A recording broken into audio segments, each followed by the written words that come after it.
మనము ఈ యొక్క రాత్రి వేళ తమ ఆలోచనలో చిక్కుబడి కూలుట అని వర్తమానము మనం నేర్చుకుందాం.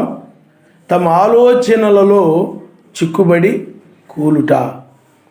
కీర్తన గ్రంథము 5వ అధ్యాయము 1వ వచనం నుండి మనం చదువుకుందాం.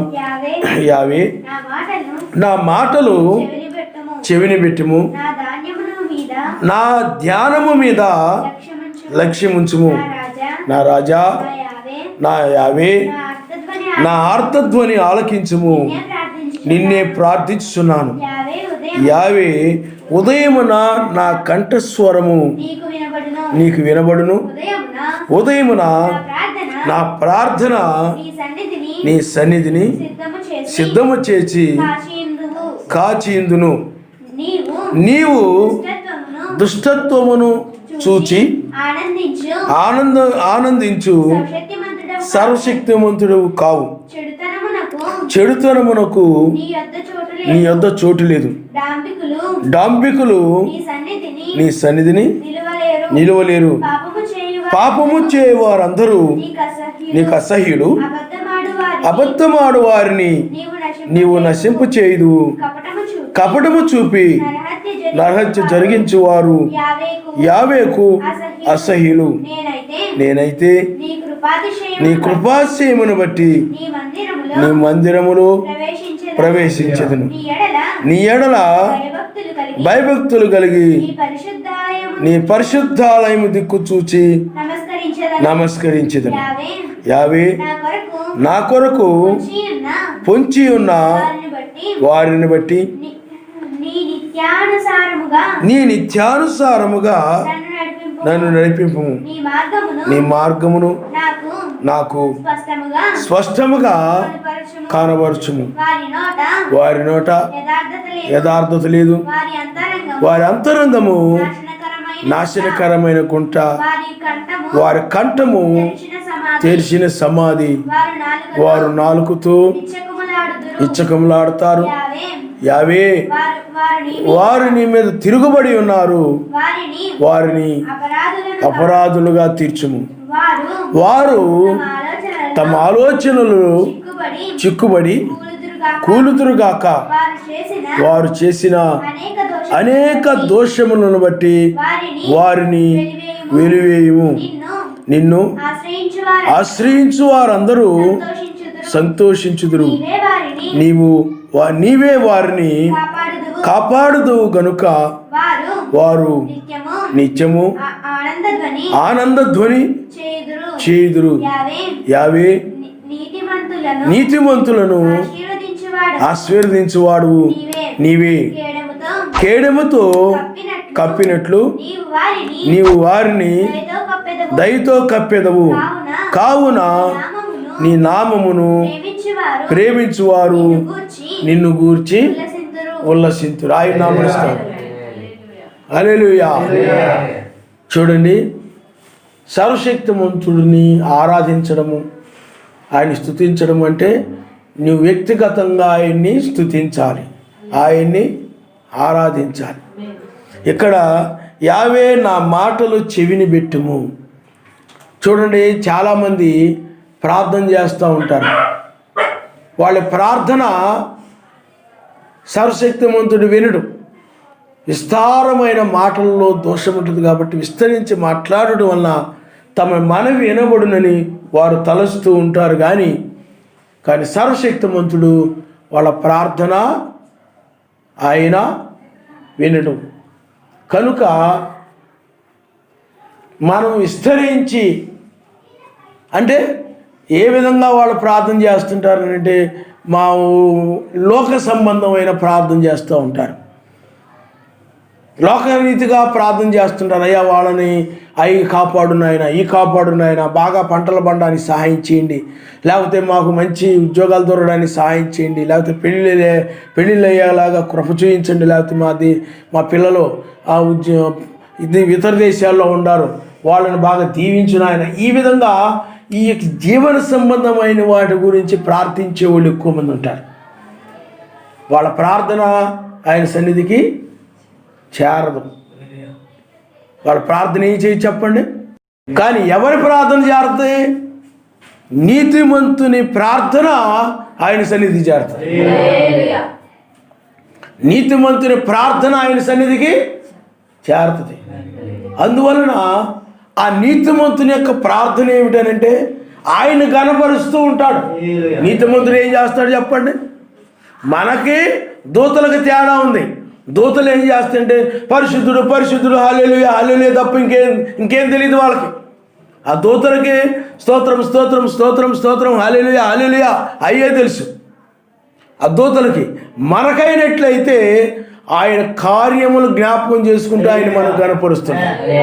ఆయన రక్షణని జ్ఞాపకం చేసుకుంటూ నాయన మమ్మల్ని కలవరశీలలో మా కోసం ప్రాణం పెట్టి మమ్మల్ని రక్షించిన ఈ స్తోత్రాలు నాయన మా కోసము ఈ యొక్క కడవర రక్షణ బయలుపరిచిన నీకు వందనాలు ఆయన అని ఆ విధంగా ఆయన చేసినటువంటి ఆత్మ సంబంధమైన కార్యాలను జ్ఞాపకం చేసుకుంటూ ఆయన్ని మహింపరుస్తూ ఆయన స్తుతిస్తూ ఉంటాం.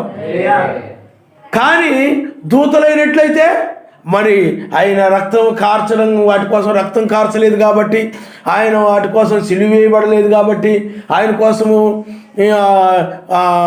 అనగా వాటి కోసము ఆయన ఏ విధంగానూ రానబెట్టలేదు కాబట్టి, ఈ యొక్క 7 సంఘాలు 7 దూతలు వాటి కోసం ఆ దూతల కొరకు రాలేదు కాబట్టి, అందువలన ఆ దూతలకి కార్యాలు ఆయన ప్రేమ ఏమిటో, ఆయన క్షమించే గుణం ఏమిటో, ఆయన కృప ఏమిటో ఆ దూతలకు తెలియదు కనుక ఆ దూతలు అందుకనే ఆ రక్షణ విలువ తెలియని వాళ్ళు హల్లెలూయా హల్లెలూయా స్తోత్రం స్తోత్రం స్తోత్రం అంటారు. కానీ ఆయన చేసినటువంటి మేలుని, ఆయన చేసినటువంటి ఆత్మీయ కార్యాలని బట్టి ఆయన్ని కనపరచాలి. ఇప్పుడు దావీదు కానీ కీర్తన గ్రంథంలో కానీ బైబిల్ ఎక్కడైనా మనం చూసినప్పుడు వాడు ప్రార్థించినప్పుడు, సొలొమోను ప్రార్థించినప్పుడు వాళ్ళు ఆయన చేసినటువంటి కార్యములు జ్ఞాపకం చేసుకుంటూ ఆయన ఎంతగా ఇచ్చించాడు, ఎంతగా దీవించాడు ఆ యొక్క మాటలను జ్ఞాపకం చేసుకుంటూ ఆయన స్తుతిస్తూ ఉంటారు. అలాగే అది ఆయన సన్నిధికి ఇష్టమైనటువంటి ప్రార్థన. కానీ చాలామంది ఆ విధంగా చేయరు. కాబట్టి సర్వశక్తిమంతుడిని మెచ్చించాలి, ఆయన్ని ఘనపరచాలి, ఆయన కార్యాలు కనపరచాలి, ఆయన యొక్క పనులు కనపరచాలి, అది ఉల్లాసంగా కనపరచాలి. ఊపిరి లేని వాళ్ళలాగనో హుషారు ఆయన సన్నిధికి వచ్చామనంటే ఆయన కలుసుకున్నామంటే అదొక సంతోషము, అదొక ఆనందం కలిగి ఆనందంతో ఆయన్ని స్తుతిస్తారు, గణపరుస్తారు, మహింపరుస్తారు. జబ్బు మనుషుల్లాగా ఆ మంచంలో పడిపోయి జబ్బు పడిన మనుషులు ఉంటారు. వాళ్ళ మాట గట్టిగా రాదు. వాళ్ళకి ఎందుకుంటే చెప్పండి, ఓపిక ఉండదు.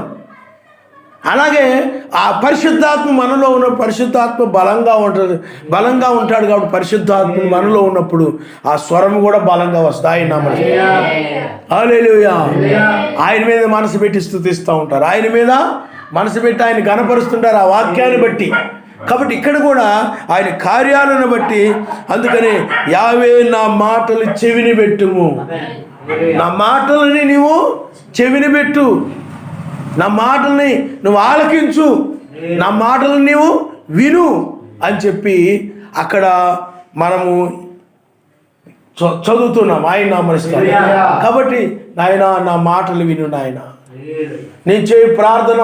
అందుకని నా ధ్యానం మీద లక్ష్యం ఉంచుము, నా ప్రార్థన మీద లక్ష్యం ఉంచు, గురి ఉంచు. నేను ప్రార్థనని, నేను చేసేటువంటి ప్రార్థనని నీవు లక్ష్యం ఉంచు నాయన, గురి ఉంచు నాయన. మనం ఎప్పుడు కూడా ఆయన సన్నిధికి వచ్చామనంటే ఏదో కూర్చొని వెళ్ళడానికి రాలేదు, ఏదో కాలక్షేపం చేసి వెళ్ళడానికి రాలేదు. నువ్వు స్తుతించడానికి వచ్చావు, గణపరచడానికి వచ్చావు, మహింపరచడానికి వచ్చావు. కానీ అవి మర్చిపోయి చక్కగా బుర్రూపి ఆలకించి వెళ్ళిపోయావు అనుకోండి, నువ్వు వచ్చి రావడం వేస్ట్, ఉపయోగం లేదు కదా. నువ్వు వచ్చిన దేనికి? స్తుతించడానికి, గణపరచడానికి, కీర్తించడానికి. అవి ఏమీ లేకుండా ఆ దిష్టి బొమ్మలాగా పెడత తగిలించి పెడతారు ఎక్కడ మిరప తోటలో వాటిల్లో. అవి ఏమి అలా ఉంటుంటాయి అంతే, కథలో మీదలో. అలాగే నీ నోరు ఇప్పకుండా నువ్వు ఆయన గణపరచకుండా మహింపరచకుండా ఉంటే మరి ఆయన స్తుతించినప్పుడు ఎందుకు ఉపయోగం లేదు కదా. మరి నువ్వు ఆయన ఎందుకు వచ్చావో నువ్వు మర్చిపోకూడదు. ఆయన వాక్యాన్ని బట్టి నువ్వేం చేయాలి? కాబట్టి సర్వశక్తిమంతుడు నీ ప్రార్థన యందు లక్ష్యం ఉంచుతాడు తప్ప ఎవరి మత్స్య సంఘాల యొక్క ప్రార్థన ఆయన లక్ష్యం ఉంచడు, వాళ్ళ ధ్యానమును లక్ష్యం ఉంచడు. ఎందుకంటే వాళ్ళ ప్రార్థన అంతా కూడా లోక సంబంధమైంది, లోక సంబంధమైన ఐక్య విచారాలతో కూడినటువంటి ప్రార్థన. నీ ప్రార్థన అయినట్లయితే అది ఆయనకు ఇంపైనదిగా ఉంటుంది. ఆయన హల్లెలూయా. అందుకనే నా రాజా, నా ఎలోహీం, నా ఆర్తధ్వని ఆలకించుము. ఆయన ఏమంటున్నాడు?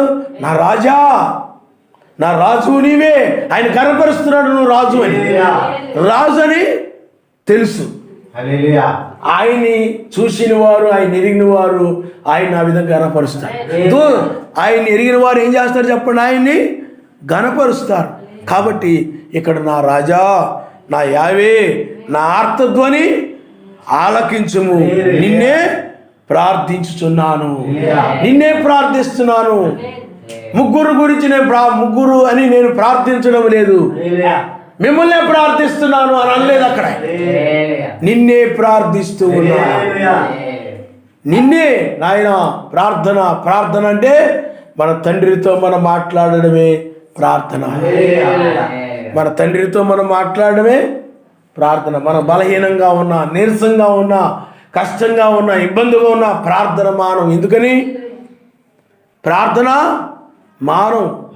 ఎందుకని ఆయనతో మాట్లాడింది మనం ఉండలేము. హల్లెలూయా. ఆయన ప్రార్థించింది మనము ఉండలేము. లోకంలో మనుషులు ఈనాడు ప్రార్థన అనేది లేదు. చాలామందికి ఆత్మీయంగా ప్రార్థన అనేది లేదు. ప్రార్థిస్తే ఆయన జవాబిచ్చేవాడు. ఆయన హల్లెలూయా. యావే ఉదయమున నా కంఠస్వరము నీకు వినబడును. ఉదయమున నా ప్రార్థన నీ సన్నిధిని సిద్ధము చేసి కాచిందును. ఉదయాన్నే లేవగానే నీకేం గుర్తుకు రావాలి?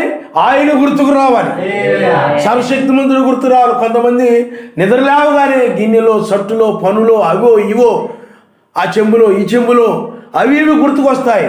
లేకపోతే పిల్లలు, లేకపోతే భర్త, భార్యో, వీళ్ళు గుర్తుకొస్తారు నిద్ర లేవగానే. నిద్ర లేవగానే ఆయన గుర్తుకు రావాలి,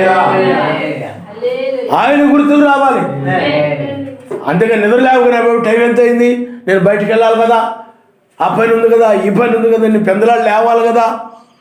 ఆ విధంగా మనుషులు ఆలోచిస్తూ లేస్తారు.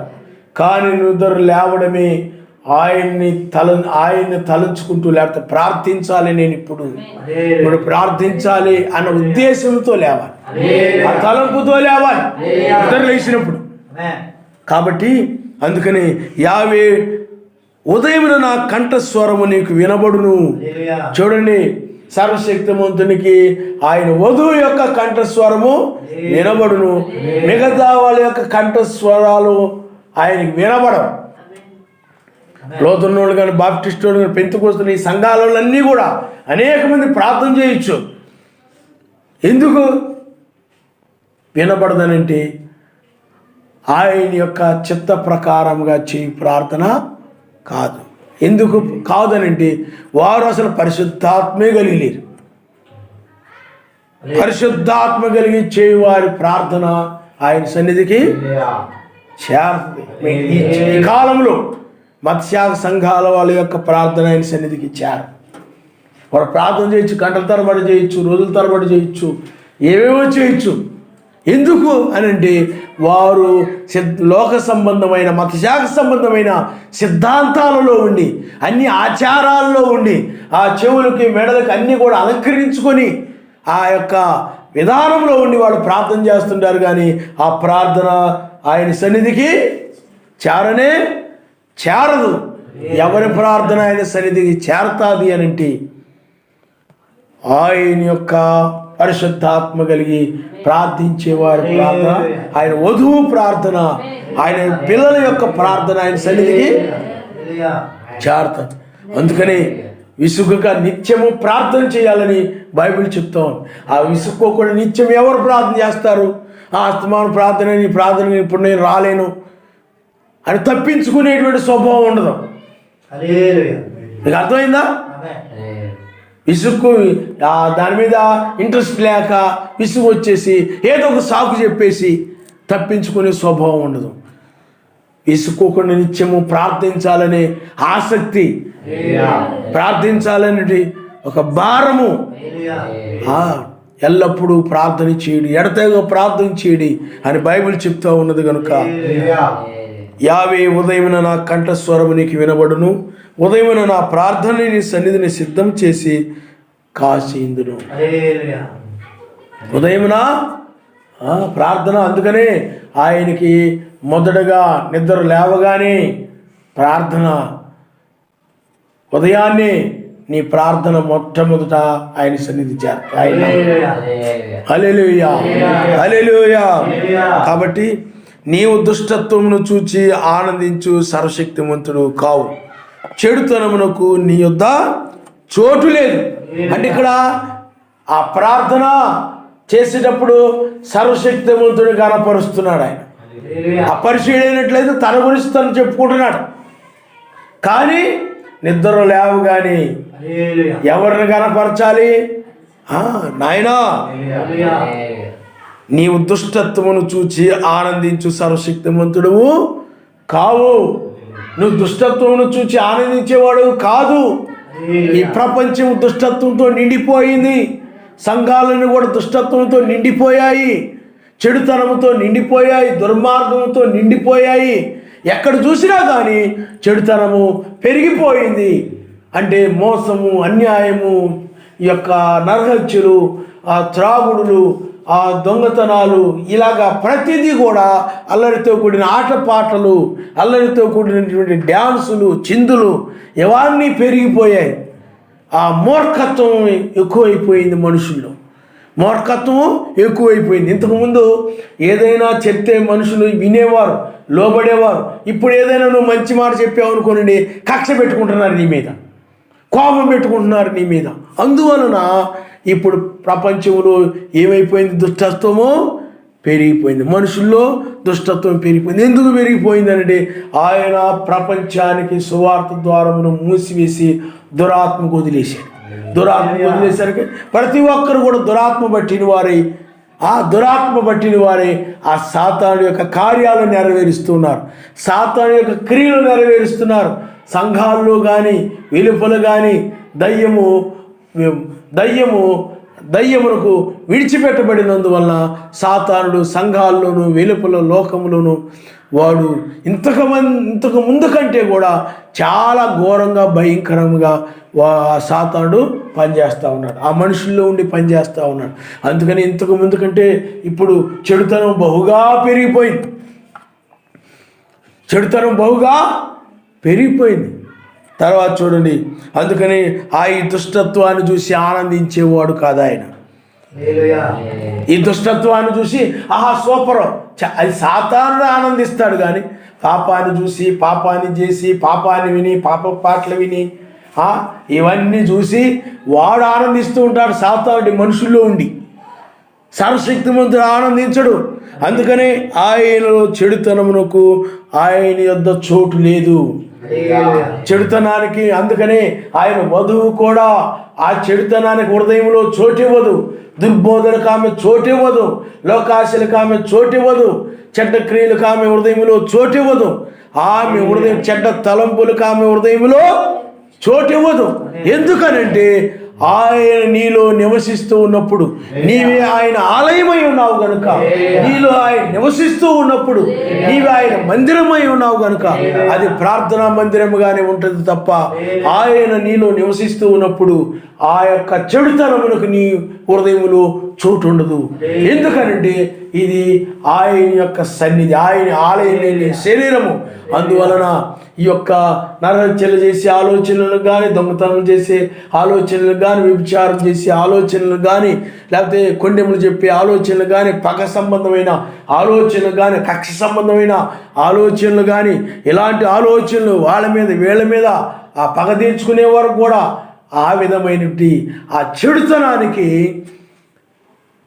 నీ హృదయంలో చోటు ఉండదు. ఆయన నీలో ఉన్నప్పుడు చీకటి ఉండదు, నీలో వెలుగు మాత్రమే, వాక్య వెలుగు మాత్రమే నీ హృదయంలో ప్రకాశిస్తూ ఉంటుంది తప్ప నీ హృదయములు ఏమాత్రం కూడా చెడుతనానికి చోటు ఉండదు. ఎందుకంటే ఆయన వెలుగుగా, వాక్యమే వెలుగై ఉన్నది. ఆ వెలుగు నీ హృదయంలో నివాసం చేస్తూ ఉంటుంది.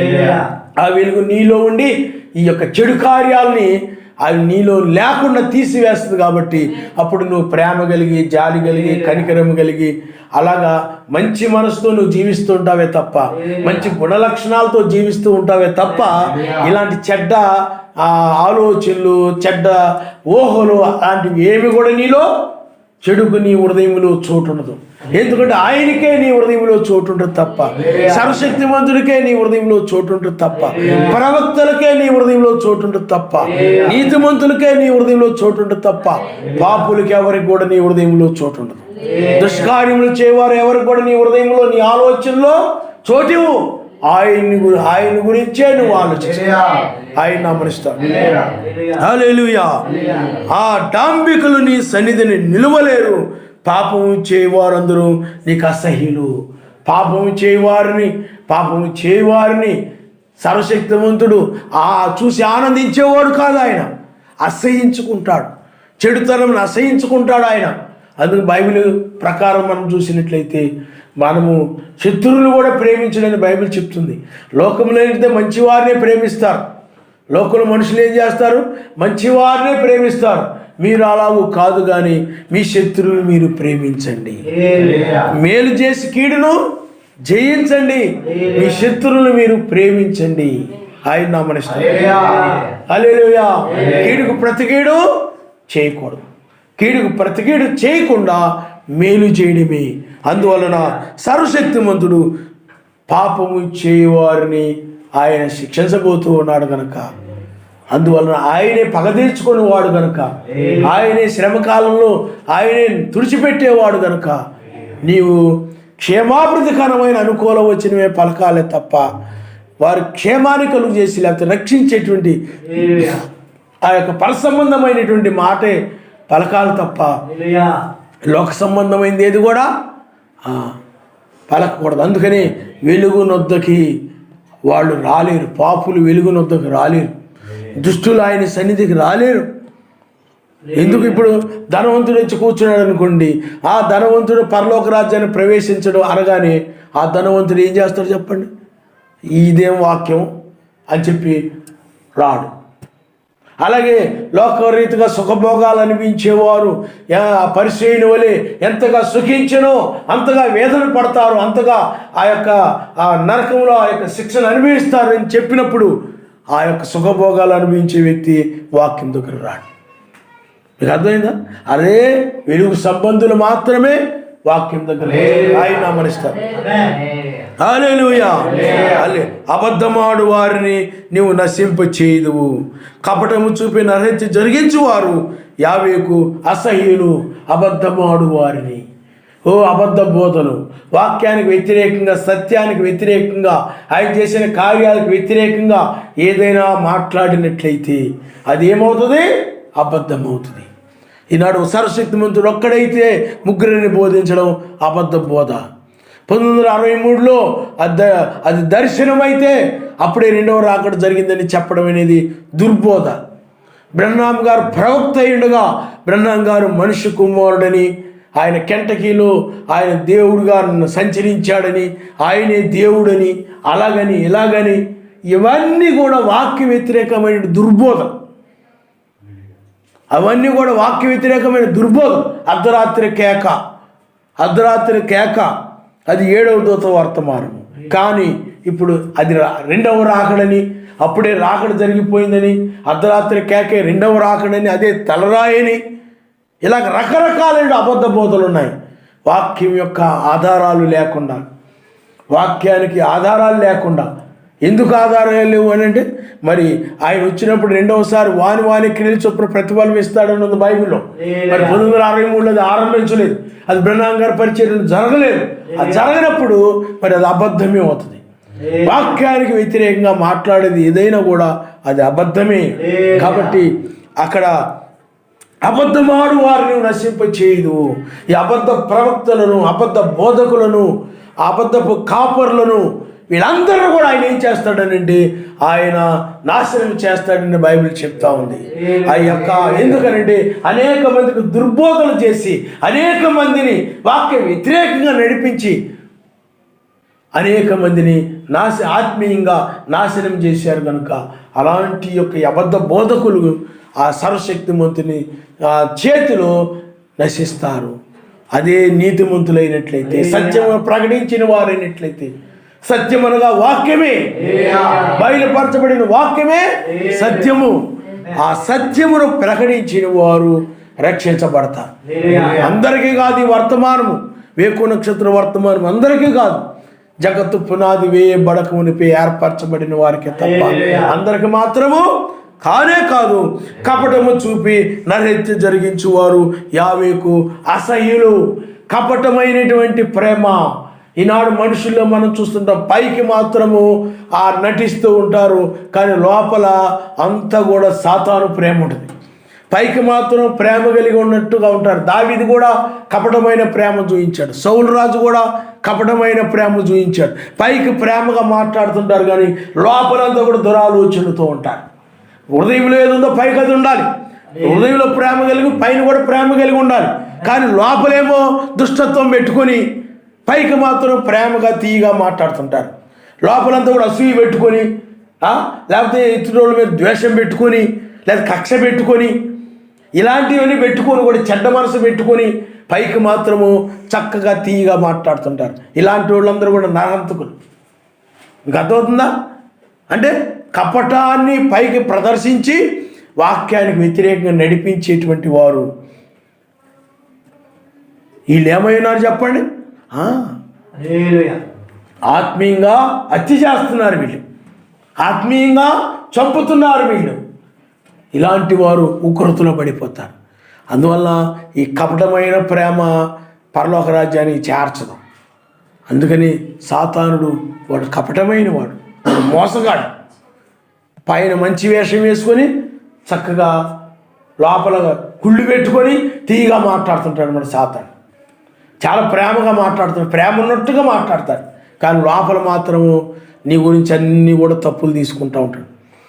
నీ గురించి మేము వ్యతిరేకంగా పెట్టుకొని ఉంటాడు, పైకి మాత్రం తీయగా మాట్లాడుతుంటాడు. అవి కనబరచనివ్వడం, కప్పుకొని ఉంటాడు అనమాట లోపలి. అవి ఒకసారి బయటకు వస్తాయి ఎప్పటికప్పుడు. అవి లోపలంతా కూడా తొక్కి పెట్టేస్తాడు. లోపలంతా కూడా అది తొక్కి పెట్టేసి ఏదో ఒకటి దొరికినప్పుడు, ఏదో ఒక సమయం వచ్చినప్పుడు అవి అన్నీ కూడా కక్కేస్తాడనమాట. అందువలన హృదయంలో ఏదుందో అది పైకి ఉండాలి. హృదయంలో ప్రేమ ఉన్నప్పుడు నీ నిజమైన ప్రేమ హృదయంలో నుండి రావాలి. ఆ ప్రేమ పెదవుల్లో నుండి వచ్చేది కాదు, నోట్లో నుండి వచ్చేది కాదు. ప్రేమ అంటే హృదయంలో నుండి, నీ హృదయంలో ఆ ఎదుటి సహోదరుల మీద ఆ ప్రేమ కలిగి అప్పుడు ఆ ప్రేమతో నువ్వు మాట్లాడాలి. ఆ ప్రేమతో నువ్వు ఆ విధంగా ఒకరి పట్ల ఒకరు ప్రేమ కలిగి ఉండాలి, ప్రేమ చూపించాలి. అంతేగాని పైకి లోపల మాత్రము ఆ గర్వం పెట్టుకును, లేకపోతే ఇంకా అసూయ పెట్టుకును, లేకపోతే చెడ్డ మనసు పెట్టుకును పైకి మాత్రం తీయగా చక్కగా బాగా మాట్లాడుకుంటూ ఉంటే ఒకరంటే ఒకరికి లోపలంటే ఆ ఇష్టం లేకుండాను ప్రేమగా ఉండడని బైబిల్ చెప్తూ ఉంటుంది. లోపల వీళ్ళంటే నాకు అసలు చాలా ఇష్టం ఉండదు, అసలు చాలా వాళ్ళు శత్రువైన నీకు హాని చేసిన వారైనప్పుడు కూడా వారు నాకు ఇష్టం ఉండదు, వీళ్ళు అసలు మంచోళ్ళు కాదు అని నీ హృదయంలో పెట్టుకుని పైకి మాట్లాడకూడదు. అవి నువ్వు క్షమించేసి ఏమి హృదయంలో లేకుండా నువ్వు ప్రేమ చూపించాలి. అందుకనే అన్యులైనట్లయితే వాళ్ళు ఏం చేస్తారు చెప్పండి? అన్యులు వాళ్ళు మంచివారిని ప్రేమిస్తారు, కానీ మీరైనట్లయితే శత్రువుని ప్రేమించరు. బైబిల్లో మనం మత్తయి సువార్త ఒకసారి చూడమ్మా.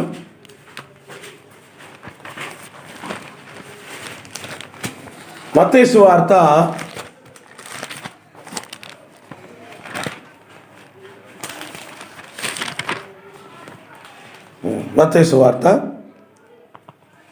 5వ అధ్యాయము 43వ వచనం. నీ పొరుగు వారిని ప్రేమించి నీ శత్రువును ద్వేషించమని చెప్పబడిన మాట మీరు విన్నారు కదా. నేను మీతో చెప్పినది ఏమనగా, మీ పరలోకమందున్న మీ తండ్రికి కుమారులై ఉండినట్లు మీ శత్రువులను ప్రేమించండి, మిమ్మల్ని హింసించు వారి కొరకు ప్రార్థన చేయుడి. ఆయన చెడ్డవారి మీదను మంచివారి మీదను తన సూర్యుని ఉదయింపజేసి నీతిమంతుల మీదను అనీతిమంతుల మీదను వర్షం కురిపించున్నాడు. మీరు మిమ్మల్ని ప్రేమించిన వారినే ప్రేమించిన యెడల మీకేమి ఫలము కలుగును? సుంకరులు అలాగూ చేయుచున్నారు కదా. మీ సహోదరులకు మాత్రమే వందనము చేసిన యెడల మీరు ఎక్కువ చేయుచున్నదేమి? అన్ని జనులు అలాగూ చేయుచున్నారు కదా. మీ పరలోకపు తండ్రి పరిపూర్ణుడు గనుక మీరును పరిపూర్ణులుగా ఉండెదరు. కనుక నీ మంచివారినే ప్రేమిస్తాను, అన్నిలో చెడ్డోళ్ళని ద్వేషిస్తాను. నీవైనట్లయితే శత్రువులను ప్రేమించు.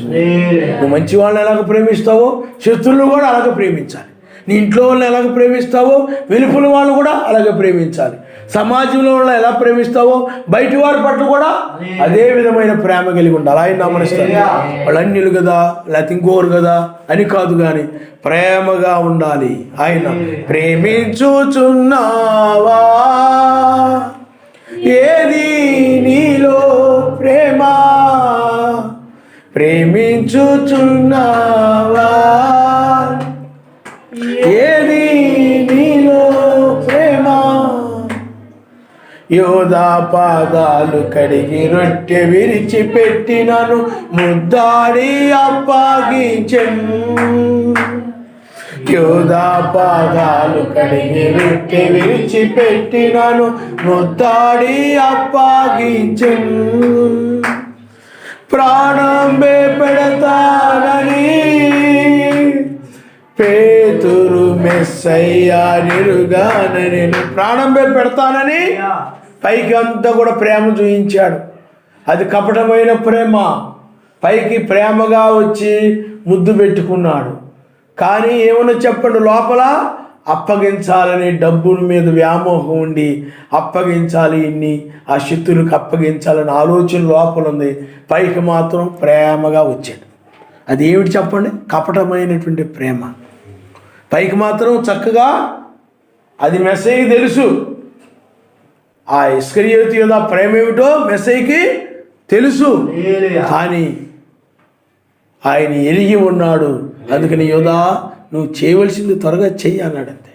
కాబట్టి పిల్లారా, ఆలోచన చేయండి.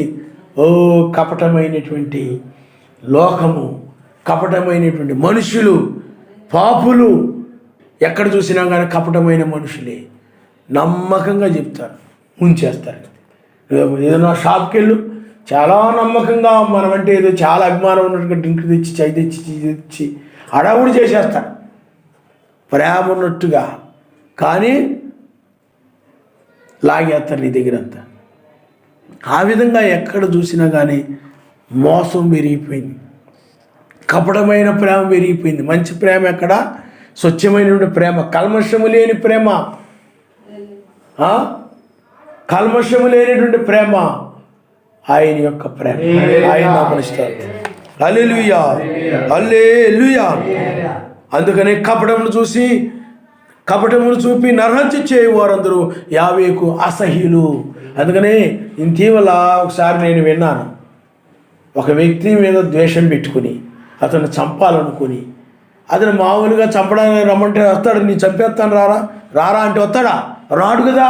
అందుకని తీగా చక్కగా కబుర్లు అయ్యి చెప్పేసి అలా మాటలు చెప్పి చాలా ప్రేమగా మాట్లాడి ప్రేమగా తీసుకెళ్ళి చంపేశారు. సాతానుడు ఏదోళ్ళు కూడా చేసింది అది.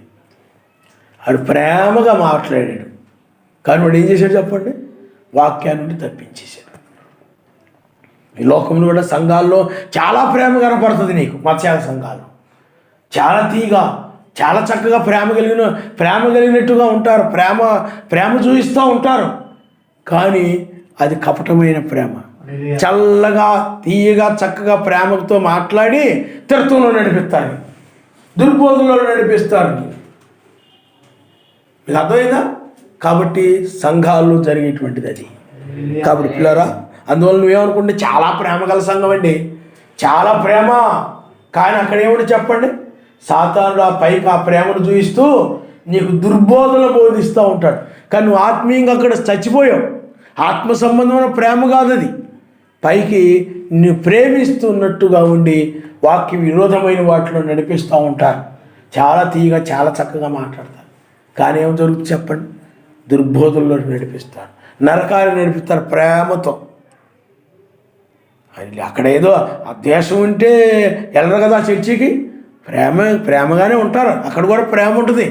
కానీ అది ఉగ్రతలో తీసుకుని వెళ్ళే ప్రేమ. ఆయన యొక్క ప్రేమ కపటం లేనటువంటి ప్రేమ, అది రక్షించేటువంటి ప్రేమ. ఆయన నామనిస్తారు. హల్లెలూయా. అందుకనే ప్రేమను తలరాయిగా ఆయన వచ్చాడు. ఆ తలరాయి ఏమిటి చెప్పండి? ట్రయాంగిల్. ఆ నక్షత్రమే 3 కోణంలో వెళ్ళినటువంటి తలరాయి. ఆ తలరాయి ఆయన రాజ్యాన్ని ప్రియులారా ఆ పునరుద్ధారపు తలరాయిగా ఆయన రాకడని తెలియజేస్తూ ఉంటుంది. ఆయన నామనిస్తారు. నేనైతే నీ కృపాసేమను బట్టి నీ మందిరములోనికి ప్రవేశించెదను. లోకమైతే అలా ఉంది, ప్రజలైతే అలా ఉన్నారు. నేనైతే నీ కృపాసేమను బట్టి నీ మందిరంలోకి ప్రవేశించెదను. ఆయన కృప, మొదటి కృప, కడవర కృప నీ మీద ఉంది కాబట్టి నువ్వు ఇక్కడికి వచ్చావు. ఆయన వాక్యం వింటున్నావు. అదే మొదటి కృప ఉంది చాలామందికి, కడవర కృప లేదు. అందుకని ఆ నామము దాకొచ్చారు, ఏకత్వం వరకు వచ్చారు, కానీ రెండవ రాకడ దగ్గరికి రాలేకపోయారు. కారణం ఎందుకని? కడవర కృప వాళ్ళ మీద లేదు. కడవర కృప అంటే మొదటి కృప, కడవర కృప ఎవరి మీద అయితే ఉంటుందో వాళ్ళే నామములోనికి వచ్చి ఆ తర్వాత ఆయన రాకడ దగ్గరికి వస్తారు. ఆయన నామనిస్తారు. హల్లెలూయా. జబ్బున్నోళ్ళు, ఆత్మీయంగా బలహీనంగా ఉన్నవాళ్ళు, ఆత్మీయ జబ్బున్న వాళ్ళు ఆయన గట్టిగా స్తుతించలేరు. హల్లెలూయా, హల్లెలూయా. గట్టిగా ఆయన నామాన్ని కనపరచాలి. ఆయన నామాన్ని స్తోత్రం. హల్లెలూయా. మిగతా వాటికైతే గొంతు వచ్చేస్తాయి, కానీ ఆయన స్తుతించడానికి దగ్గరికి మాత్రం రాదు. ఆయన కృపాక్షేమంలో ప్రవేశించినప్పుడు ఆ కృప కలిగిన వాళ్ళు ఏం చేస్తారనండి, ఆయన కలిగి ఉన్నందుకు ఆయనను బట్టి హర్షిస్తూ స్తుతిస్తూ ఉంటారు. ఆయన నామనిస్తారు. హల్లెలూయా. కానీ మిగతా వాళ్ళు ఆ విధంగా అనలేరు, ఆయన స్తుతించలేరు. ఎందుకంటే హృదయంలో ఆయన తాకినప్పుడు అది వచ్చేస్తారు. ఆ హృదయములో కనుక ఆయన వెలిగించబడలేదనుకోండి, ఆయన స్తుతించలేరు. అందువలన సర్వశక్తిమంతుని ఆ యొక్క గొప్పతనము, ఆ ఉన్నత స్థితి, ఆ మహిమ, నీకు ఇచ్చినటువంటి ఆ ధన్యత, ఆ కడవరి కృప, ఆ మొదటి కృప, కడవరి కృప, దానిని బట్టి అది నువ్వు పొందుకున్నప్పుడు ఏం చేస్తావునండి, ఉత్సాహంతో హల్లెలూయా అని ఆయన గణపరచడం జరుగుతుంది. ఆయన మందిరములోనికి ఆ కృప అతిశయము కలిగిన వారు ఆయన ఆయన నామనిస్తారు. ఆ విలువ తెలియని వాళ్ళు ఏం చేస్తుంటారంటే, అందరు చెప్తున్నారు కదా, మనం కూడా చెప్తే బాగుంటుంది, చెప్పకపోతే బాగోదేమో అని చెప్పేసి ఆ టైపు చాలా సంఘాలు ఆ విధంగా ఉంటుంటారు. కానీ ఆ కృపను బట్టి స్తుతించడం అన్నమాట, ఆ కృపను బట్టి మహిమపరచడం ఆయన నామనిస్తారు. అందుకని నీ ఎడల భయభక్తులు కలిగి నీ పరిశుద్ధాలయం దిక్కు చూసి నమస్కరించేదను. భయభక్తులు కలిగి, సర్వశక్తిమంతుడంటే భయము కలిగి ఆయనకి భయపడి రావడం వీరు. అందరూ వస్తున్నారని రావడం వీరు, అందరూ వచ్చేస్తున్నారని రావడం కాదు.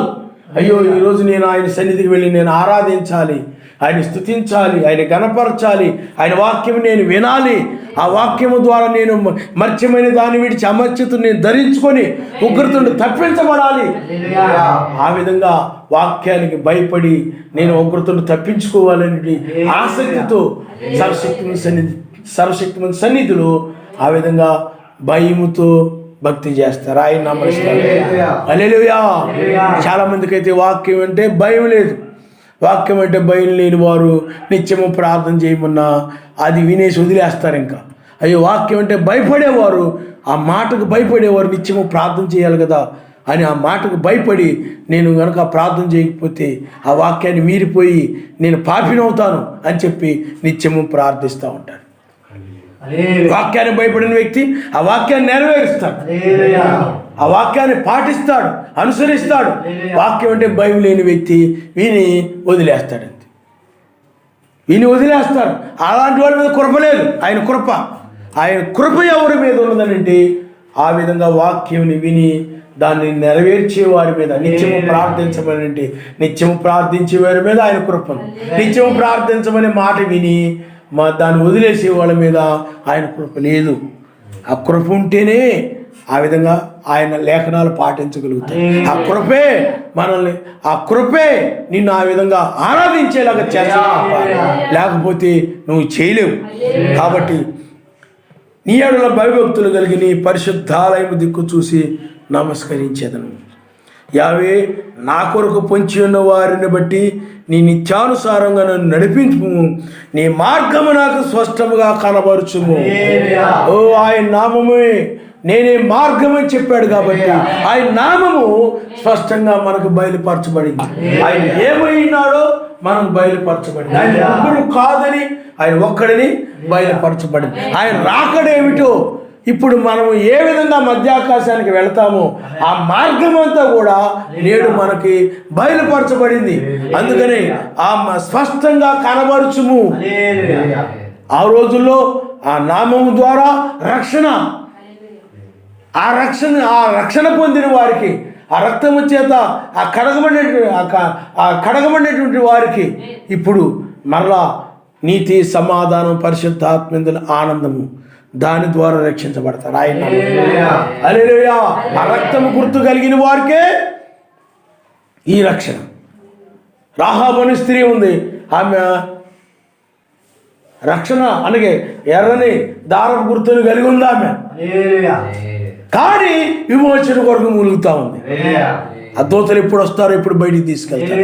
సేమ్ ఇప్పుడు కూడా అంతే.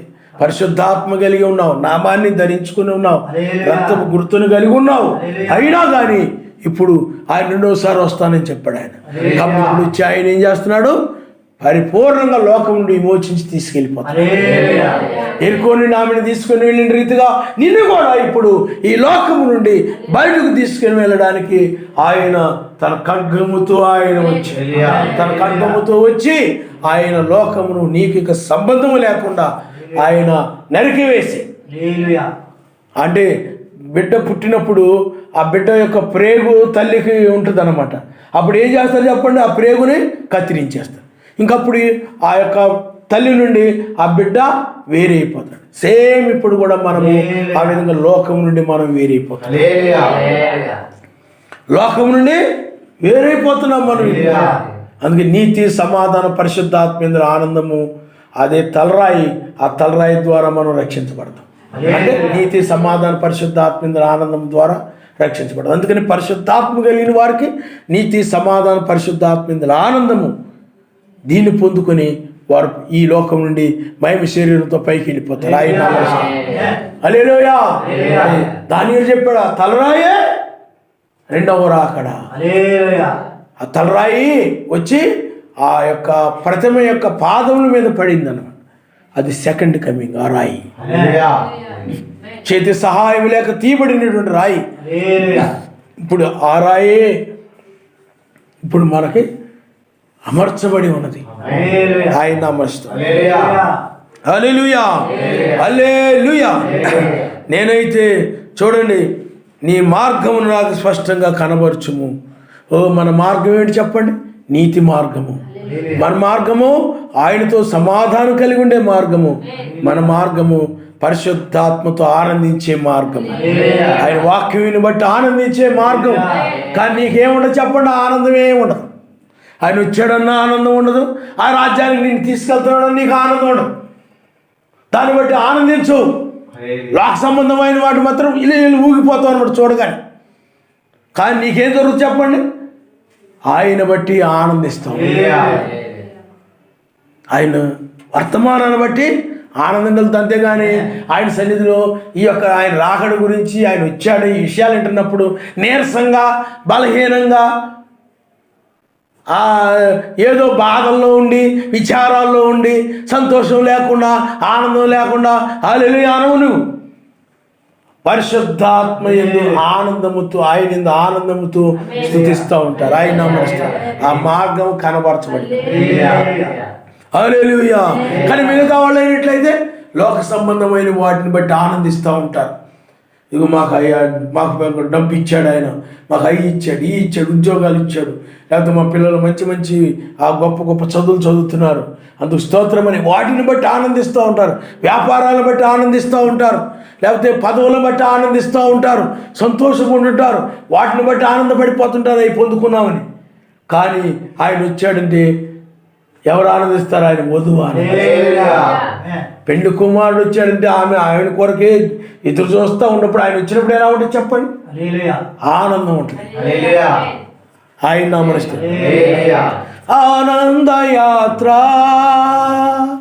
ఇది ఆత్మీయ యాత్ర,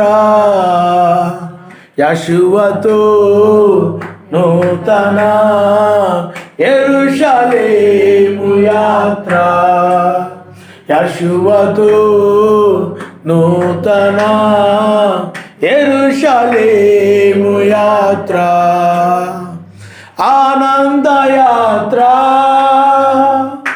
ఇది ఆత్మీయ యాత్ర, యెషువతో నూతన యెరూషలేము యాత్ర. హల్లెలూయా, హల్లెలూయా. ఓ వారి నోట యథార్థత లేదు. ఈనాడు మనుషులు లోకములో సంఘాల్లో మనుషుల నోట యథార్థత లేదు, యథార్థత లేదు, సత్యము లేదు, వారి నోట యథార్థముగా లేరు. వారి అంతరంగము నాశనకరమైన గుంట, వారి కంఠము తెరవబడినటువంటి ఇలా తెరిచిన సమాధి. ఆ తెరిచిన సమాధి ఎలా ఉంటుందో ఎముకలతోటి అది పాడైపోయి ఏ విధంగా ఉంటుందో వారి యొక్క కంఠము తెరిచిన సమాధి లాంటిది. పిల్లారా, అంటే హృదయం నిండిన దాన్ని బట్టి నోరు మాట్లాడుతుంది. నీ హృదయంలో ఆయన ఉన్నాడు అనుకోండి, అప్పుడు ఆయన బట్టి నువ్వు మాట్లాడుతూ ఉంటావు, ఆయన గురించి నువ్వు మాట్లాడుతూ ఉంటావు. ఈ రెండవ రాకడ గురించి, ఈ వర్తమానము, ఆయన మొదటి రాకడ సంబంధించి ఆయన నామాన్ని గురించి, అది నీ హృదయంలో ఉన్నప్పుడు ఆయన యొక్క కార్యం గురించి నువ్వు మాట్లాడతావు. అందుకని లోకంలో వ్యాపారస్తులు అనుకోండి, ఆ కిరాణా గురించి, దాని గురించి, దీని గురించి వాళ్ళు మాట్లాడతారు. కారణం ఎందుకంటే వాళ్ళ హృదయంలో అదే ఉంటుంది. అలాగే రైతులు ఉంటారు, రైతుల హృదయంలో ఆ పొలం గురించి, ఆ పంట గురించి, ఆ గేదెల గురించి, ఆ పశువుల గురించి అవే ఉంటాయి వాళ్ళ హృదయాలు, దాని గురించే వాళ్ళు మాట్లాడుతూ ఉంటారు. రాజకీయ నాయకులు ఉంటారు, వాళ్ళ హృదయంలో రాజకీయాలు, అక్కడ ఎలా జరిగిందో, ఇక్కడ ఎలా జరిగిందో, ఆ నాయకుడు ఎలాగో, ఈ పార్టీ ఒకటి ఎలా అన్నాడు, ఆ పార్టీలో ఎలా అన్నారు, ఆ విషయాలన్నీ వాళ్ళ హృదయంలో ఉంటాయి. అందుని బట్టి వాళ్ళు రాజకీయాలు చక్కగా మాట్లాడతారు. హృదయంలో రాజకీయాలు నిండబడి ఉంటాయి. కొంతమంది హృదయాల్లో సినిమా వాళ్ళ గురించి నిండిపోయి ఉంటుంది, దాని గురించి చాలా బ్రహ్మాండంగా మాట్లాడుతూ ఉంటారు. కొంతమంది క్రికెట్ గురించి బాగా మాట్లాడతారు, ఆటల గురించి బాగా మాట్లాడుతుంటారు. వాళ్ళ హృదయాల్లో అవి ఉంటాయి. ఎవడు ఎన్ని వికెట్లు కొట్టాడు, లేకపోతే వాడు ఎన్ని గెలిచాడు, లేకపోతే ఎన్ని పరుగులు తీశాడు, అవి తీశాడు, ఇది తీశాడు, ఎవడు ఎన్ని కొట్టాడు, ఎవడు ప్రపంచ రికార్డు, ఈ విషయాలన్నీ కూడా చెప్పేస్తుంటాడు. వాడు హృదయంలో అది ఉంటుంది, కానీ వాక్యం హృదయంలో ఉండదు. ఆ విధంగా లోకంలో మనుషులు వాళ్ళ హృదయంలో ఏది ఉంటుందో ఆ హృదయంలో నిండిన దాన్ని బట్టి వాళ్ళు మాట్లాడుతూ ఉంటారు. నీవైనట్లయితే నీ ప్రాణప్రియుడైన మెసేజ్ గురించి మాట్లాడతావు, ఆయన నీ హృదయంలో నిండి ఉంటాడు, ఆయన గురించి మాట్లాడతావు, ఆయన గురించే మాట్లాడతావు తప్ప మిగతాది ఏది కూడా నీకు తెలియదు. ఆయన గురించే నువ్వు మాట్లాడతావు. కాబట్టి పిల్లారా, ఆలోచన చేయండి. కనుక వారు నాలుగు ఇచ్చకములాడును, వారు నీ మీద తిరుగుబడి ఉన్నారు, వారిని అపరాధులుగా తీర్చుము. సర్వశక్తిమంతుని మీద తిరుగుబడి ఉన్నారు. ఈనాడు మత్స్యాగ సంఘాల వాళ్ళు వాక్యం మీద తిరగబడ్డారు. 7వ సంఘ కాలంలో బ్రహ్మం గారు వర్తమానం ద్వారా, జాన్సన్ గారు వర్తమానం ద్వారా, అలాగే 7వ దూత వర్తమానం ప్రపంచములు మొత్తాన్ని కూడా ఆయన నామాన్ని గురించి, ఆయన గురించి ప్రకటించినప్పుడు సంఘాలన్నీ కూడా ఆయన మీద, ఆ వర్తమానం మీద వాళ్ళు తిరగబడ్డారు. అంటే సర్వశక్తిమంతుని మీద తిరగబడ్డారు. ఆయన నామం హల్లెలూయా. అలాగే యూదులు ఉన్నారు, వారు సర్వశక్తిమంతుడు లేకపోతే మెస్సీకు విరోధముగా వారు మాట్లాడారు. ఆయనకు విరోధముగా వారు ఆయన మీద తిరగబడ్డారు. ఆయన ఏదైనా చెప్పినప్పుడు లోబడవలసిన దానికి బదులుగా తిరగబడ్డారు. పశ్చాత్తాపడాల్సిన దానికి బదులుగా తిరగబడ్డారు. మమ్మల్ని ఇలా అంటావా అలా అంటావా అని తిరుగుబాటు చేశారే తప్ప ఆ యొక్క యూదులు వాళ్ళు పశ్చాత్తాపడిన వారు కాదు. ప్రతి కాలంలో కూడా సర్వశక్తిమంతుడు ఆయన ప్రేమించి ఆయన వర్తమానికులు పంపించాడు. అయితే ప్రజలు తిరగబడుతూ వచ్చారు ప్రతి కాలంలో. అందులో ప్రతి కాలంలో పంపబడిన వర్తమానికుల్ని కొద్ది మంది నమ్మారు తప్ప అనేక మంది నమ్మలేదు. అది 7వ దూత కాలంలో కానీ ఇప్పుడు కానీ మళ్ళీ యోహాను కాలంలో కానీ ఏలియా కాలంలో కానీ ఈ యోహాను కాలంలో మనం చూసినట్లయితే యోహాను ఆ యొక్క పాపమును గురించి చెప్పినప్పుడు ఆ యొక్క ఏం చేశారు చెప్పండి? హేరోదియా వాళ్ళందరూ ఏం చేశారు? తిరుగుబాటు చేశారు. ఏలియా కాలంలో యెజబెలు వీళ్ళందరూ తిరగబడ్డారు ఏలియా మీద.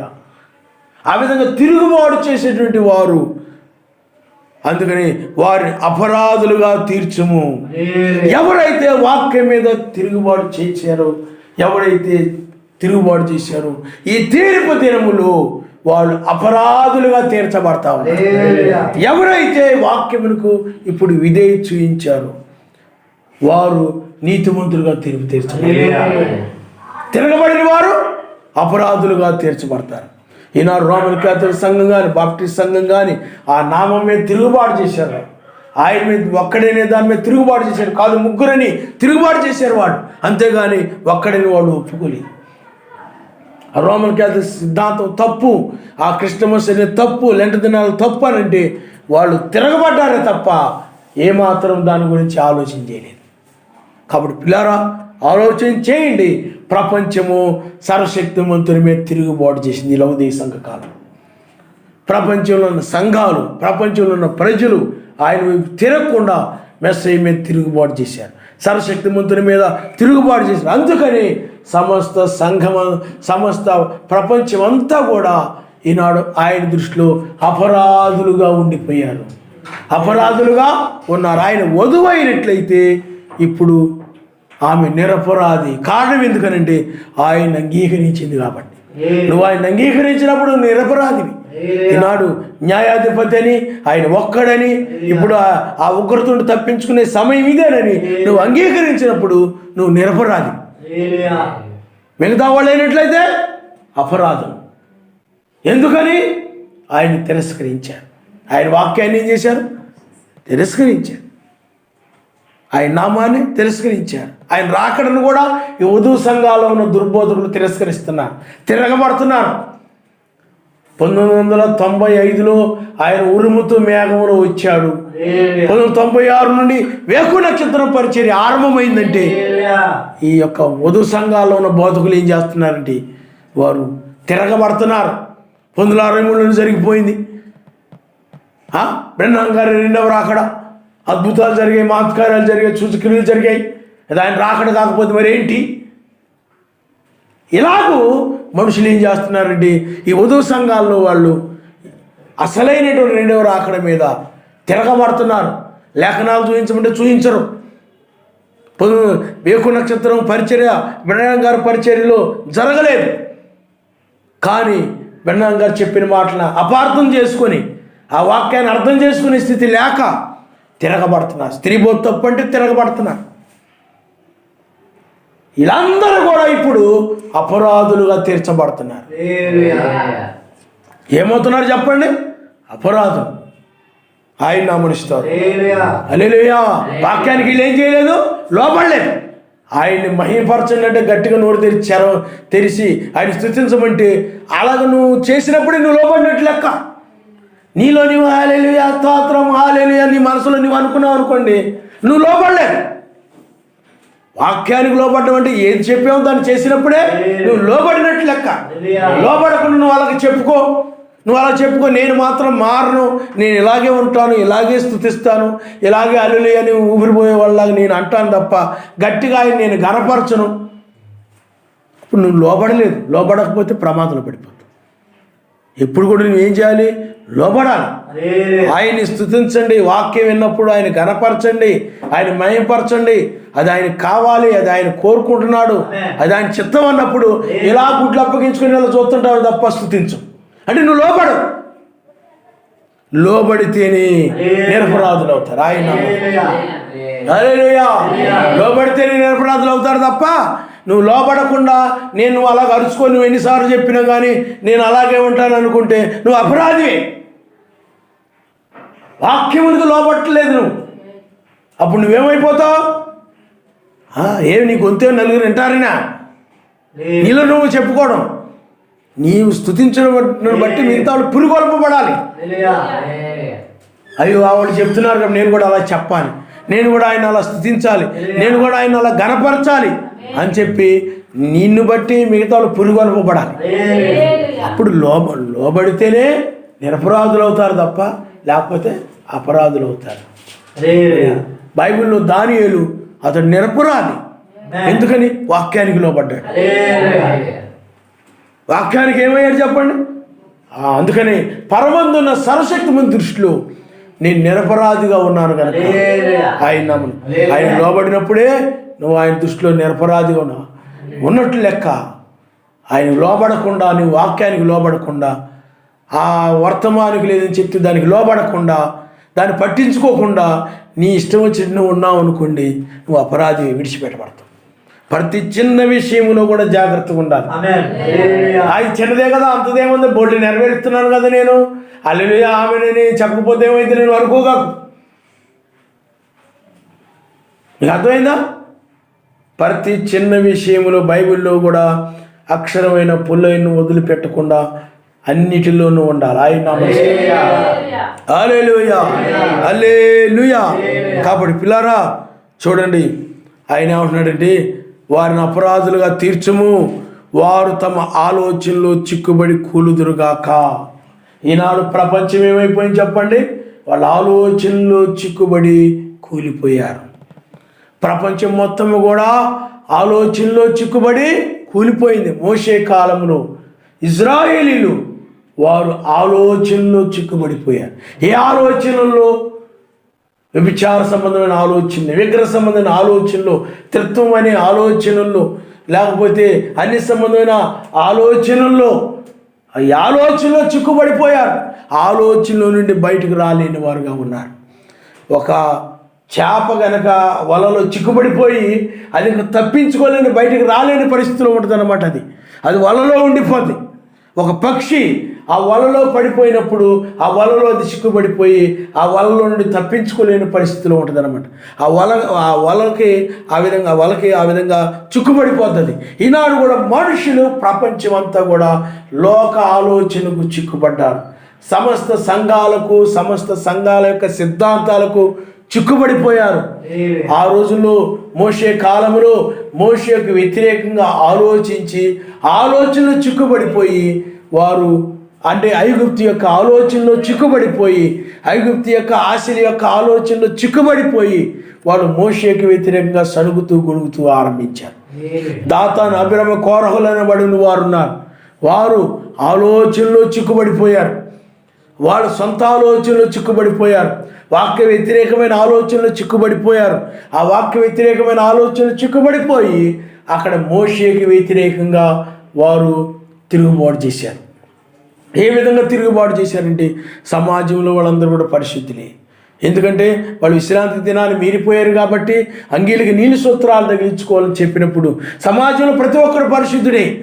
నువ్వు ఒక్కడే పరిశుద్ధుడు అనుకుంటున్నావు, నువ్వు హెచ్చించుకుంటున్నావు అని వాళ్ళందరూ కూడా వాళ్ళ సొంత ఆలోచనలు, ఆ విరోధమైన మోషేకి విరోధముగాను ధర్మశాస్త్రం విరోధమైన ఆలోచనలు వాళ్ళు చిక్కుబడిపోయి వాళ్ళు ఏమైపోయారంటే కూలిపోయారు. వాళ్ళు ఆలోచనలో చిక్కుబడిపోయారు. దురాలోచనలో, సేవకునికి వ్యతిరేకంగా దురాలోచనలో, సమాజంలో ఎవరో ఒకరి మీద ఏదో ఒక దురాలోచన పెట్టుకొని ఆ దురాలోచనలో చిక్కుబడిపోయి ఆ విధంగా ఇంకా వాళ్ళు కూలిపోతారు.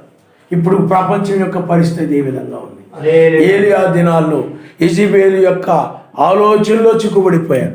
యెజెబెలు ఒక వలలా ఉందన్నమాట. యెజెబెలు యొక్క ఆలోచనలో, ఆమె యొక్క మాటలు, ఎందుకంటే ఆలోచన నుండి వచ్చేదే మాట. ఆమె యొక్క మాటల్లో, ఆమె యొక్క ఆలోచనల్లో అనేక మంది ఇజ్రాయేలు చిక్కుబడిపోయారు. ఏలియా ఎంత గట్టిగా చెప్పినప్పటికీ కూడా ఆ చిక్కుబడిన వలలో నుండి వాళ్ళు బయటకు రాలేకపోయారు. అలాగే జనులు ఆ దాతాను, అబిరమ, కోరహు యొక్క ఆలోచనలలో జనులు చిక్కుబడిపోయారు. వాడు ఎంత చెప్పినప్పటికి కూడా మోషే వాళ్ళు ఆ ఆలోచనలో నుండి, ఆ వల్ల నుండి బయటకు రాలేకపోయాడు. అందుకని వాళ్ళు కూలిపోయారు. యెజెబెలు కూలిపోయింది. యెజెబెలు యొక్క విధానంలో నడిచిన వారు కూలిపోయారు. అలాగే ఇశ్రాయేలు ఆనాడు వారు ఆ శాస్త్రులు, పరిసయ్యులు, ప్రధాన యాజకులు వాళ్ళ యొక్క ఆలోచనలు, వాళ్ళ యొక్క మాటల్లో వాళ్ళు చిక్కుబడిపోయారు. ఎవరండి? యూదులు. వాళ్ళ మాటల్లో చిక్కుబడిపోయి వారు ఆ యొక్క మెస్సయ్య ఎంతగా బయటికి తీయడానికి ప్రయత్నించినప్పటికీ కూడా ఆ వాళ్ళ వలల్లో చిక్కుబడిపోయి బయటికి రాలేని వారుగా ఉన్నారు. వాళ్ళు కూలిపోయిన వారుగా ఉన్నారు. ఆయన ఈనాడు కూడా ప్రపంచము సమస్త సంఘాల యొక్క దుర్బోధకుల యొక్క ఆలోచనలో చిక్కుబడిపోయింది. ప్రపంచం ఐక్యత అనేటువంటి ఆలోచనలో చిక్కుబడిపోయింది. ప్రపంచం అంతా కూడా, అన్ని మతాలు కూడా ఒక్కటే అనేటువంటి ఆలోచనలో చిక్కుబడిపోయింది ప్రపంచం అంతా కూడా. ఇంకా ఎన్నడూ కూడా ఆ యొక్క వలల్లో నుండి బయటికి రాకుండా, ఆ సిద్ధాంతాల నుండి బయటికి రాకుండా, అలాంటి ఆలోచనల నుండి, చిక్కుబడినటువంటి ఆలోచనల నుండి బయటికి రాకుండా ఇక చివరికి వారు కూలిపోవడం తప్ప మరొక మార్గం లేదు. పోపు ఆలోచనలు ప్రపంచ రాజకీయ నాయకులు చిక్కుబడిపోతూ ఉన్నారు. ప్రపంచ నాయకులు, ప్రపంచ భూరాజులు పోపు యొక్క ఆలోచనలో చిక్కుబడిపోయి కూలిపోయి ఉన్నారు.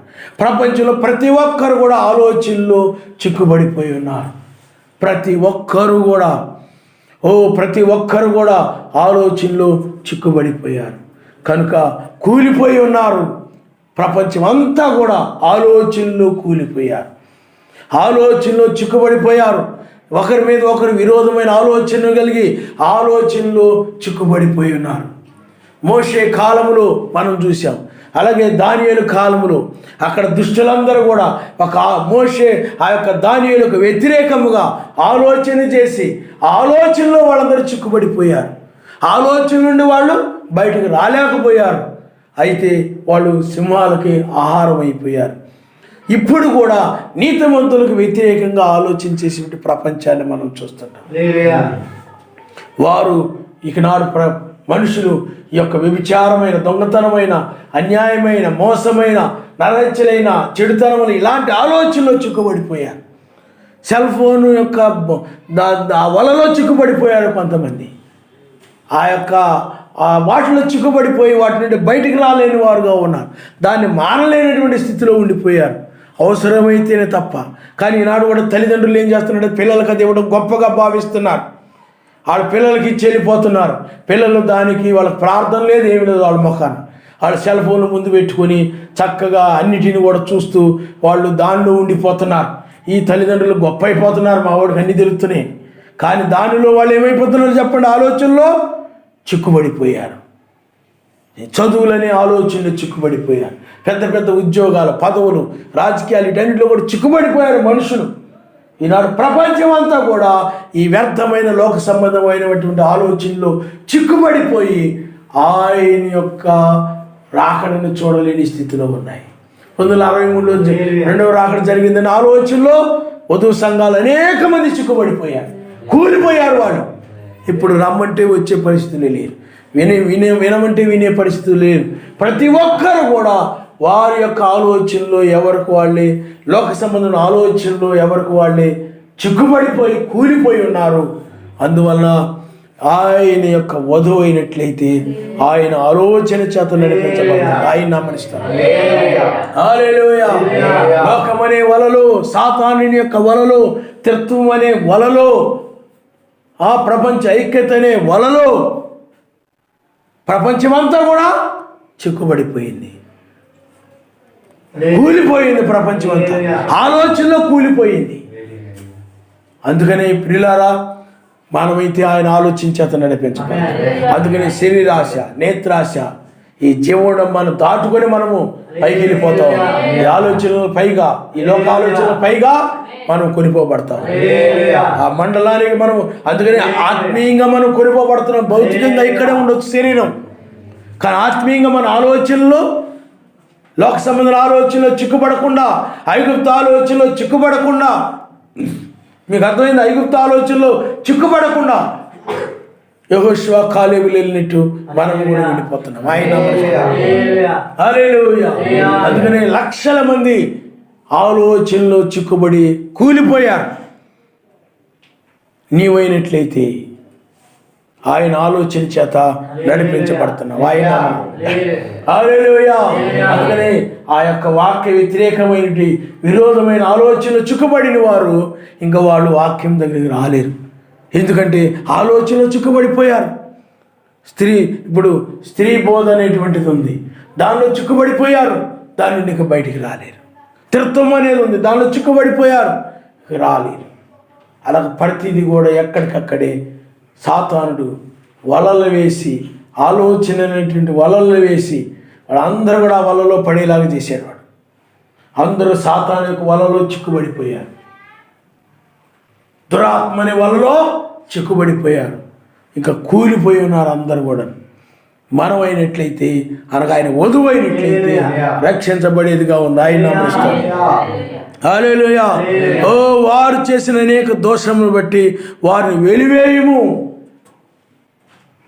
వారు చేసిన అనేక దోషములను బట్టి ఇప్పుడు మోషే కాలంలో మనం చూస్తే ఆ జనులు చాలా దోషాలు చేశారు. ఆ దోషాలు చేసినప్పుడు మోషే వెలివేయలేదు, ఆ ప్రజలను ఆయనే వెలివేశాడు. ఆయనే వెలివేశాడు. అందుకని వాళ్ళు కానానుకు రాలేదు. ఈనాడు కూడా చాలామంది వర్తమానం దగ్గరికి ఎందుకు రారు అని అంటే, సర్వశక్తిమంతుని వాళ్ళు వెలివేసినప్పుడు వాళ్ళు రాలేదు. సర్వశక్తిమంతుని వాళ్ళు ఏం చేశాడు చెప్పండి? వాళ్ళ దోషాలను బట్టి, వాళ్ళ క్రియలను బట్టి ఏదో ఒకటి సేవకునిగానో, సేవకుని మీదనో, సమాజంలో వారి మీదనో, ఎవరో ఒకరి మీదనో ఏదో ఒక దురాలోచన పెట్టి వాడు ఏం చేస్తాడు చెప్పండి? వాడు దురాలోచన పెడతాడు. సర్వశక్తిమంతుడు అలాంటి వాళ్ళు ఏం చేస్తాడు చెప్పండి? వెలివేస్తాడు. మీకు అర్థమైందా? అలాగే సమాజంలో ఉన్నటువంటి సమాజంలో ఉన్నటువంటి వారి మీదనో ఆ దోషములు కలిగిన వారి జీవితాల దోషాలు ఉన్నట్లయితే ఏదో ఒక దురాలోచనలు పెట్టి వాళ్ళని ఆయన వెలివేస్తాడు. ఆ దురాలోచనలనే ఏం చేస్తారు చెప్పండి? వాళ్ళని వాక్యం ఆయన యొక్క వాక్యం నుండి ఆయన వెలివేస్తాయి అన్నమాట. ఆ దురాలోచనల ద్వారా వెళ్ళిపోతూ ఉంటారు. మోషే కాలంలో అదే జరిగింది, ఏలియా దినాల్లో అదే జరిగింది, ప్రతి కాలంలో కూడా అదే జరిగింది. ఆయన వెలివేస్తాడు. మనం వెలివేయక్కర్లేదు, నువ్వు వెలివేయక్కర్లేదు. ఆ దోషములు కలిగిన వారిని ఆయనే వెలివేస్తుంటాడు. ఆ వాక్యాన్ని విరోధంగా నడిచేవారిని ఆయన ఏం చేస్తాడు చెప్పండి? వెలివేస్తూ ఉంటాడు. అందుకని 20 లక్షల మందికి 2 మాత్రం వెళ్ళారు. ఆయన నామనిస్తారు. హల్లెలూయా. ఎందుకని? ఆ జనుల యొక్క దోషములను బట్టి వారు మోషే దగ్గరికి, మోషే అనగా సేవకుడు కాబట్టి ఆ మోషే దగ్గరికి వాళ్ళు రాలేకపోయిన కారణం ఎందుకంటే వాళ్ళని ఆయన వెలివేసాడు. ఊళ్ళో కొంతమందిని వెలివేస్తుంటారు, ఇంకా ఆ వ్యక్తికి కానీ ఊళ్ళో వాళ్ళకి కానీ సంబంధం ఉండదు. అలాగే ఇంకా సర్వశక్తిమంతుడికి వెలివేశాడంటే సర్వశక్తిమంతుడికి వాళ్ళకి ఒక సంబంధం ఉంటుంది. అంత భయంకరమైన స్థితి అన్నమాట. అలాగే లక్షల మంది. అందుకని ప్రపంచంలో ఇప్పుడు 10 లక్షల్లో ఒకరంటే బహు కొద్ది మంది మాత్రమే రక్షించబడతారు. ప్రపంచం అంతా కూడా ఎక్కడో చెప్పండి? ఆలోచనలో, ఆయన విషయం గురించి ఆలోచనలో చిక్కుబడిపోయి, విరోధమైన ఆలోచనలో చిక్కుబడిపోయింది. వేకు నక్షత్రాన్ని గురించి విరోధమైన ఆలోచనలో మనుషులు చిక్కుబడిపోయారు. అలాగే సేవకుడైన మోషేని గురించి, సేవకుడైన మోషే గురించి, లేకపోతే యెహోషువ కాలేబులు ఆ సమాజంలో ఉన్నవారు వారికి విరోధమైన ఆలోచనలు చేసి ఆ విరోధమైన ఆలోచనలో చిక్కుబడి కూలిపోయారు. అలాంటి వారందరూ కూడా ఆయన వెలివేశాడని బైబిల్ చెప్తాం. కాబట్టి పిల్లరా, ఆలోచించేయండి. నీవు ఏ ఆలోచనలో నువ్వు చిక్కుపడకూడదు. ఎందుకంటే ప్రపంచం అంతా కూడా ఒక నెట్ట వలె ఉందంట, వలవలే ఉందన్నమాట. ఆ ఆలోచన వలలో ఉండిపోయింది ప్రపంచం అంతా. దుష్టుని యొక్క ఆలోచన వల్ల ఉండిపోయింది. ఎక్కడ చూసినా కూడా మనుషుల్లో దుష్ట ఆలోచనలే. ఎవరొక ఆలోచనలో నువ్వు చిక్కుబడిపోయావంటే ప్రమాదమే. ఎవరొక ఆలోచనలో నువ్వు చిక్కుబడిపోయావంటే ప్రమాదమే. ఆనాడు ఆ యొక్క ఇస్కరియోతు యోధా శాస్త్రుల పరిచయుల యొక్క ఆలోచనలు చిక్కుబడిపోయాడు. ఆ వలలో నుండి రాలేదు, అతడు కూలిపోయాడు. అతడు అలాగే లోకంలో మనుషులందరూ కూడా ఒక వలవలే ఉన్నారు, దుష్టుని యొక్క వలవలే ఉన్నారు. దురాలోచనలలో నీ దురాలోచనలో చిక్కుబడిన ప్రపంచాన్ని మనము, కూలిపోయిన ప్రపంచాన్ని మనం చూస్తున్నాం. అందుకని ప్రతి సంఘము, ప్రతి దేశము, ప్రతి ప్రజలు కూడా ఆ యొక్క ఆలోచనలో తమ ఆలోచనలో కూలిపోయి ఉన్నారు. ఎవరి మటుకు వాళ్ళ ఆలోచనలో కూలిపోయినారు. ఎవరికి వాళ్ళే వాక్యానికి విరోధంగా ఆలోచించుకొని, మోషేకి విరోధంగా ఆలోచించినట్లే, దాతాను అబ్రహాముకు ఆ యొక్క వాళ్ళు ఆలోచించినట్లే, అలాగే మోషేకి విరోధంగా, అలాగే యెహోషువ కాలేబులకు విరోధంగా ఆలోచించినట్టుగానే అనేక మంది, అలాగే ఈనాడు కూడా ప్రపంచం ఆయనకి విరోధంగా ఆలోచించి ఆ యొక్క తమ ఆలోచనలో చిక్కుబడిపోయి ఉన్నారు. తమ ఆలోచనలు సర్వశక్తివంతుని ఆలోచనలు కావవి. ఎవరికి వాళ్ళే వాళ్ళ ఆలోచనలో చిక్కుబడిపోయి ఉన్నారు. లోకము, అన్యులు, అనగా సంఘాలు, ఇవన్నీ కూడా ఎవరి ఆలోచనలు వాళ్ళు చిక్కుబడిపోయి ఉన్నారు.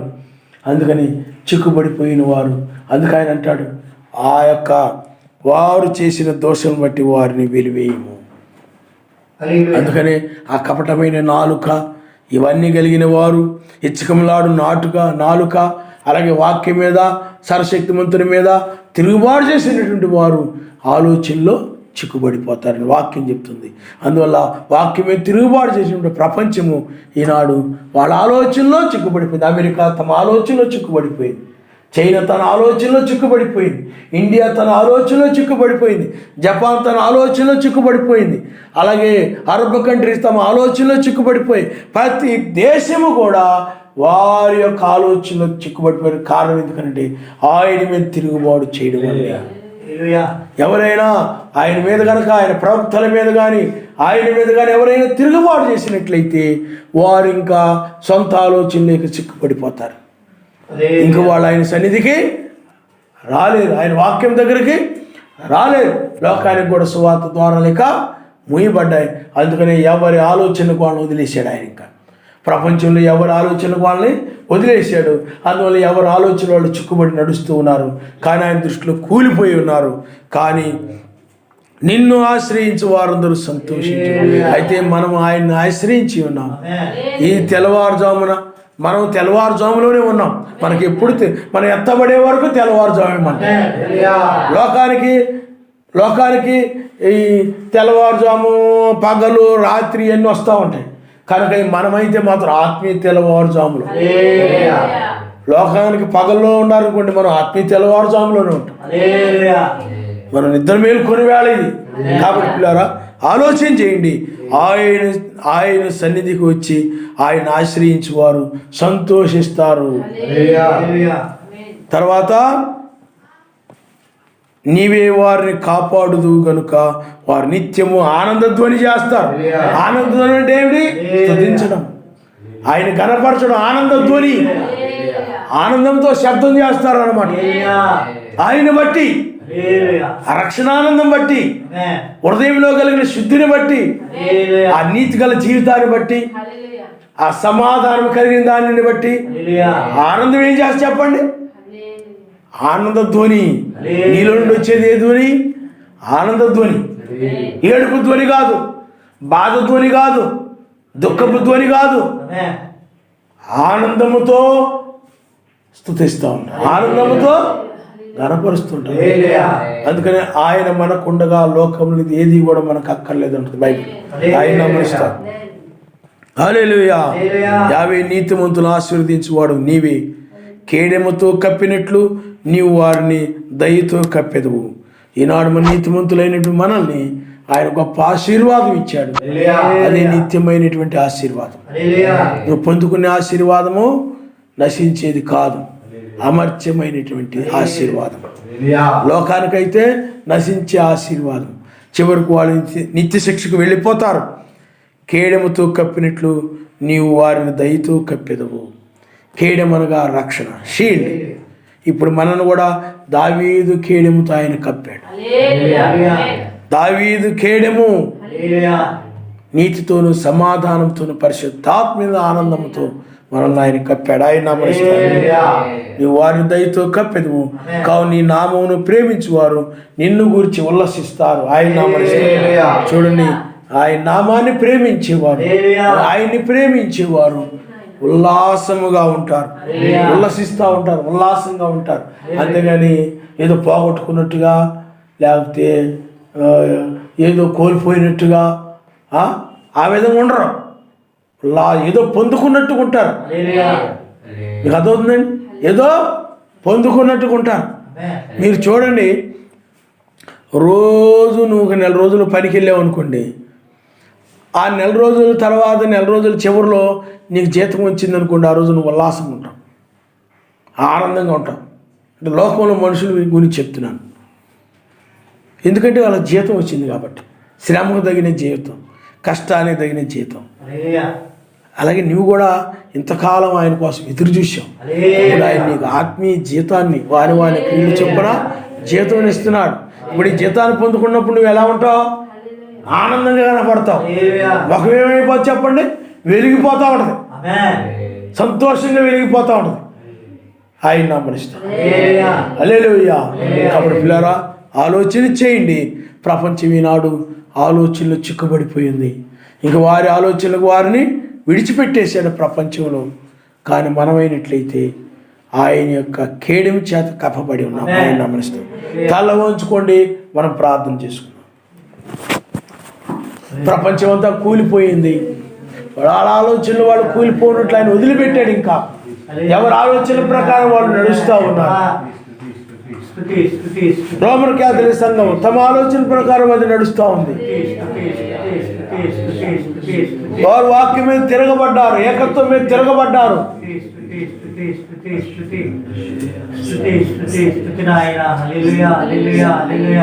వాక్యమై వ్యతిరేకమైన వాటిని వారు విడిచిపెట్టలేదు.